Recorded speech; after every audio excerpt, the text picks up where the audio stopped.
नमस्कार. महाराष्ट्रातील सर्व शिक्षक बंधूंनो तसंच BEd धारकांनो, मी संतोष बोड्डेवार आपलं स्वागत करीत आहे विद्या कोचिंग क्लासेसमध्ये. तर आपला आजचा विषय आहे की TETचा रिझल्ट कधी लागेल. काल मला एक दोघांनी मेसेज करून कमेंट बॉक्समध्ये एक मेसेज केला होता, सर TETचा जो रिझल्ट आहे तो ह्या रविवारच्या आधी येणार आहे. त्यांनी शिक्षण परिषद पुणेला एक मेल केला आणि त्या मेलचं त्यांना उत्तर पाठवण्यात आलं होतं आणि सांगण्यात आलं होतं की ह्या रविवार किंवा त्याच्या आधी हा TETची प्राथमिक उत्तरपत्रिका जाहीर करण्यात येणार आहे. कारण ही TETची जी उत्तरपत्रिका आहे त्याला बराच वेळ कालावधी गेलेला आहे आणि तरीही जाहीर झाली नाही. पेपरफुटीमुळे पण आपल्याला बराच संशय येतो आहे की पेपर रद्द होणार आहे का. कारण जी प्राथमिक उत्तरपत्रिका राहते ती 10 दिवसाच्या आतच जाहीर होते. दुसऱ्या राज्याचं पण मी पाहिलेलं आहे, तिथे पण 10 दिवसाच्या आतच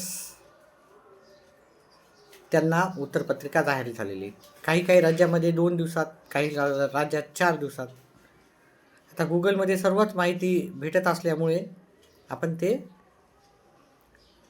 त्याची माहिती गुगल थ्रू घेऊ शकतो किंवा घेत असतो. आता मी तुम्हाला ही सर्व माहिती पोहोचवत असताना ही सर्व माहिती घेणं मला पण फार आवश्यक असतं. त्याच्यानंतरच मी तुम्हाला सर्व माहिती सांगत असतो. त्यामुळे मी दुसऱ्या राज्याचं पण पाहिलेलं आहे गुगल थ्रू, यूट्यूब थ्रू. दुसऱ्या राज्यामध्ये 10 दिवसाच्या आतच उत्तरपत्रिका, काही राज्यांना तर दुसऱ्या दिवशीच जाहीर केलेली आहे. कारण उत्तरपत्रिका जाहीर करायला काही प्रॉब्लेम नसतो, कारण त्यांच्याकडे उत्तर आधीच असतात. जसं कम्प्युटर बेस तुम्ही जर एखादी परीक्षा पाहिली असेल तर उत्तर तिथं टिक केलं की तिथंच मार्क भेटतात. त्याचप्रमाणे जेव्हा प्रश्नपत्रिका ठरते तेव्हाच त्याची उत्तरपत्रिका पण आधीच ठरलेली राहते.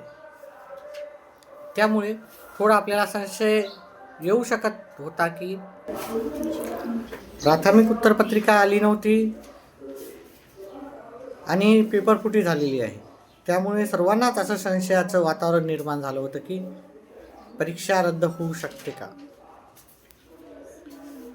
परंतु जसं मी तुम्हाला आधीच सांगितलं की आपल्यापैकीच काही जणांनी मला माहिती दिली की सर आम्ही शिक्षण परिषदेला एक मेल पाठवला होता आणि त्यामध्ये आपल्याला अशी माहिती आलेली आहे की त्यांनी सांगितलेलं आहे, रिप्लाय तिथून आलेला आहे असा की ते ह्या रविवार किंवा त्याच्या आधी पण प्राथमिक स्वरूपाची उत्तरपत्रिका जाहीर करू शकते.